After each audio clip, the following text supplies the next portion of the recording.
Well, hello everyone. How are you doing? It is Karen Ann Harlows on the Pink Flame of Liberty. There is no true Scotsman fallacy. So, do I have your attention? Well, that was a bit of a clickbait, but hold on. There certainly is a legitimate use of this informal fallacy, but its constant misuse has made it near useless and diluted it to irrelevancy, like calling every politician that you don't like a Nazi, or keying a Tesla, or some other ist like racist or sexist or whatever you can about. I'm not a trained philosopher, quite obviously, and this isn't meant to be a technical philosophical argument. Just some observations from a libertarian arguing with other libertarians. Go figure, that never happens. Or even there are a few actual linos that I argue with this over, and that is there even such a thing as libertarianism? And if there isn't, why the actual do we even care if someone says you're not one, or that some of your beliefs are not part of a libertarian worldview? So, crack open a Diet Dew if you wish, take a deep breath. We are plumbing the depths of the fallacious use of the no true libertarian, mostly pretend fallacy.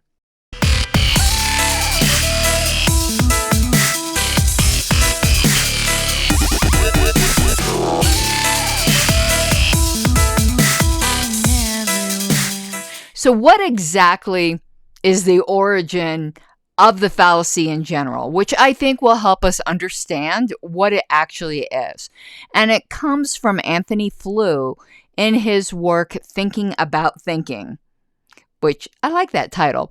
And in a paper about this fallacy, examining if it's really a fallacy, which is just so meta.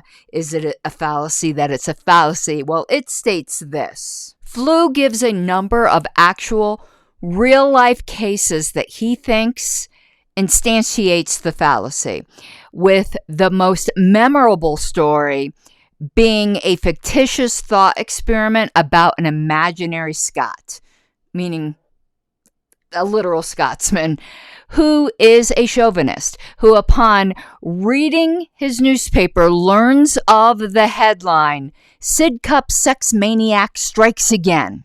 This Scottish chauvinist pauses to ponder, then confidently asserts, 1.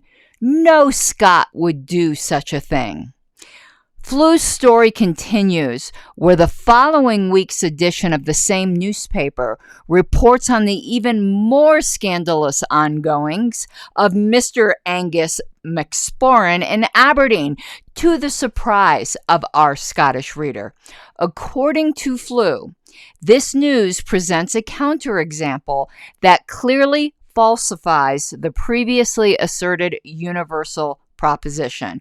But instead of backing down and withdrawing the original assertion, something that a rational person would do in the face of clear counter evidence, this imaginary Scot asserts the new proposition: no true Scot would do such a thing. Now, philosophical papers will contort themselves into all kinds of mind knots, and I don't really care to do that. What I care to do is to examine and refute as much as can be the real life accusations that I engage in the no true Scotsman fallacy on the regular. For instance, the paper I just noted argues that in professional literature, this really isn't even considered a fallacy, but a persuasive definition that is illegitimately turned into an evasive definition. And frankly, since its elevation or demotion, as you prefer, into an internet meme of limited usefulness. So there is some valuable insight in distinguishing between the different kinds of subjects being referred to. What do I mean? I mean things that are universally seen as objective, such as a diamond or a gold bar. And then there are things like I'm talking about, which are much more subjective, such as a belief system or societal status. And it is in the latter category that most of my discussions live. So here's a good plain English dictionary of the No True Scotsman alleged fallacy.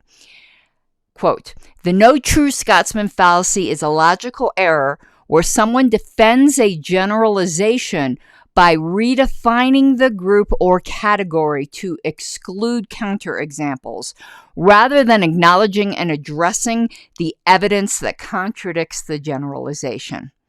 So author Steven Pinker suggested that phrases like no true Christian ever kills, no true communist state is repressive, and no true Trump supporter endorses violence exemplify this fallacy. So here's how it generally goes with me. I'll say something relatively simple like MAGA is not the same thing as libertarianism. And people promptly lose their ever-loving minds. First, I need to get several floaters out of the way. Number one, if it bothers you so much for it to even be suggested that what you hold is not libertarianism, and note that I do try to deal with beliefs and not people most of the time. So I'll characterize a belief or a belief system as libertarian or not and try not to apply it to the whole person. I think people are more than walking bundles of belief. But if that bothers you, well, then there's an easy fix for it. Just hold to libertarianism. And if you don't, so what? I didn't run over your dog or insult your mother. Like, be you. Fly your freak flag and let libertarianism be libertarianism. It's not MAGA. And number two, do not give me the gaslighting equivocation that derpity MAGA just means make America great again. Don't you want American to be great, you filthy leftist? And I'm not a leftist, and I kind of just added that, but that's what's implied. We all know that MAGA is a slogan meant to represent a certain belief set, not the reductionist, minimalist meaning of just those four words on its face. It is shorthand, not a standalone phrase. In the same way, television literally means remote viewing, like physically viewing events far away, like MK Ultra shit. And if you told me you liked television, for me to accuse you of being into the occult would be the exact same thing. Obviously, that's not what we're talking about. So stop being pedantically ridiculous if this is you. So in my example, what happens is I'll make a statement like, MAGA is not the same thing as libertarianism, and someone will digitally shriek, no true Scotsman. And it is unfortunate that I have to even explain why that is beyond nonsensical, unless the ideological beliefs represented by all of MAGA and libertarianism don't mean anything at all, that they just don't mean anything, that you can say anything is either of them. And thus, AOC is MAGA. No true Scotsman. But of course, that's ridiculous.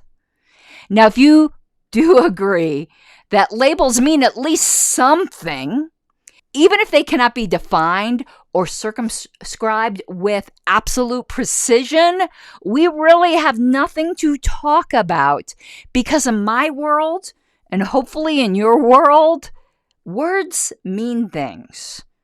Now, we can disagree over what exactly is the essential meaning, but that means both of us agree there is an essential meaning, even if we don't agree what it is. Or we can agree on some things being essential and disagree on others. But if we cannot even agree that there is a core, or at least one or several cores that someone must hold to be consistently said to hold to an ideology, then there's just no point in even having a discussion. We live in different universes, and the one you live in is Delulu. The other alternative is that you just might think that the two terms are completely coextensive, completely synonymous, in which case I would just need to show to you some essential differences to prove my case. The reverse no true Scotsman, if you were, which I can easily. And no, I am using these terms in the context of an American political ideology. I'm not going to go back hundreds of years into European libertarianism. I am a big L American libertarian, and that is the context I'm talking in, just like MAGA is an American political ideology / movement. So we are discussing ideologies and philosophies, yes. And I know there will be some, but actually, my lady, let me tip my fedora, not all X exceptions. Of course, there are always some exceptions. We are speaking in nearly universal generalities. Like I like to say, the existence of tall women does not negate the nearly universal statement that men are taller than women. There are definitely things that are common enough to be reliably definitional. So with libertarianism, the one thing that nearly, notice I said nearly before you start tipping your fedora, that nearly all will agree upon, even if they come to it from a utilitarian perspective rather than a deontological one, is that a libertarian does not believe in or advocate the initiation of force to achieve social or political goals. Or, as one of the authors at the Mises Institute put it, and I'm going to substitute in MAGA for conservatism because I think it mostly fits here. And I think the title of the article was, "Can Libertarians Be Conservatives?" or something to that extent. If you need the exact article, shoot me an email at pinkflameofliberty@gmail.com and I'll get it to you. But what he says is, and again, remember, I'm substituting in MAGA for conservatism. MAGA values order and virtue above all else, while liberty is only one value among others and is in no way preeminent. The libertarian, in contrast, takes liberty to be the fundamental and necessary precondition of a life that is truly human. It is not the only value. The libertarian recognizes love, friendship, altruism, objectivists, courage, charity, but none of the other values can come to be unless we are free. Poet and didn't know it. It is true that some sort of behavioral simulacra of these virtues can be produced by coercion, by regulation, and by force, but they are ghoulish animated corpses from which the real life has departed. If one starts from a conservative position, holding to conservative values, one will always be prepared to sacrifice freedom to more important values. And oh my God, have we seen this? One can be, and I love this line let me just start it again. One can be, at best, a libertarian for the sunny day, but not for the days of snow and ice. If one starts from a libertarian position, one can adapt and adopt, or is it adopt and adapt, conservative values in a way that supplements and embodies one's commitment to freedom, provided that in so doing, one does not compromise one's primary commitment to freedom. I quote from that article a lot because I think it really encapsulates the grounding differences. So these terms are not synonyms. We need to get to the heart of, without overly philosophizing, what the no true Scotsman fallacy is. So, first, it presupposes that there is such a thing as a Scotsman, and that being a Scotsman means something, and that everyone, again, not dealing with some rare exception that someone can cook up, but that everyone who is a Scotsman will meet these certain minimum requirements. It presumes some basic grounding definitions. Okay, so let's give one of the most restrictive definitions. A person born in Scotland and who has lived there their entire life. Definitely a Scotsman. In the no true Scotsman fallacy, someone would add something extraneous to the definition that literally has nothing to do with the basic definition, such as a moral characteristic and perhaps a genuineness component, such as no true Scotsman would ever cheat on his wife. Well, what does that have to do with being born in Scotland and living there your entire life? Nothing. So in my example, I am defining libertarian in a very common way.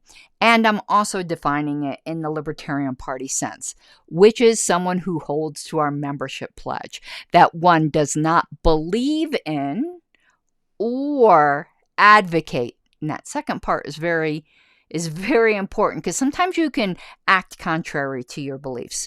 But the pledge actually says, and moving beyond the pledge, just the basic philosophy says, not only do you not believe in it, this manifests in you not advocating for the initiation of force to achieve social or political goals. To the extent that you do that, those things are not libertarian.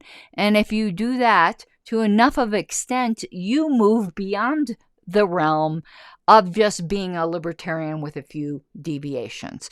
So MAGA most certainly does, if we are defining force similarly, advocate for the initiation of force for the goals that it wants. And if we are not defining force in a libertarian way, my issue still applies. There simply is not a no true Scotsman fallacy here, because my definition includes advocation and not merely belief. People can and do act contrary to their beliefs in a mistaken belief that it will somehow forward their beliefs, which is what I'm hearing a lot lately. Well, Trump is going to bring us more in a libertarian direction. No, he's not. Not if his grounding principle is not libertarian, because remember, you can't be a libertarian for the days of snow and ice if you are not holding freedom as your preeminent primary directive, your prime directive, that it would take mountains for you to advocate its violation.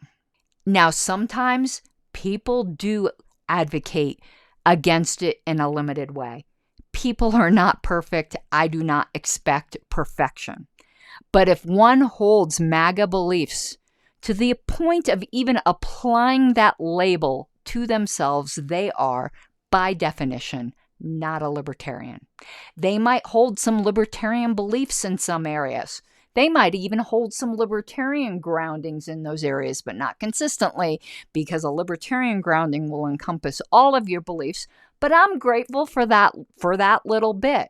But on the whole, they are not a libertarian. Or to put it the way I prefer, they do not hold to libertarianism. That is not a fallacy. It is a mere recognition that words mean things. And just like how time is the thing that keeps everything from happening at once, labels help us identify key differences to understand how we relate to each other in the world and to maintain and preserve our own identities. And ironically enough, the Venn diagram of the people who think what is a woman is like one of the bestest questions ever is a complete circle with those who are thoroughly offended beyond belief when I dare suggest that you can define what a libertarian is. Odd that. Well, that is all I have for you today. If you enjoyed this show, or even if you didn't enjoy it, but you found it stimulating or irritating or whatever, if it got you in some way, I really would appreciate your support. You can follow me on Twitter at Karen Ann Harlows. Please notice the different spelling there. I am a Karen in camouflage.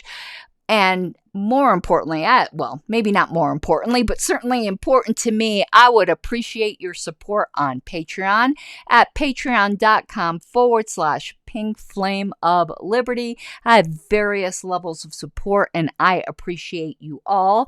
You do get some exclusive content of my book discussions and advanced previews of shows from my other channels, the Pink Parliamentarian and Jurassic Dictionary.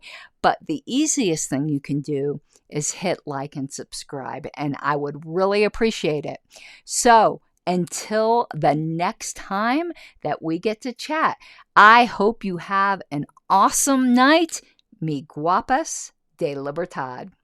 You gotta take what you're given, that's how we live it. Don't be mad at the system, it's simply how we've existed. I hear a lot of people talking like they politicians or choose to be an accountant because it's safe in the business, not because they want to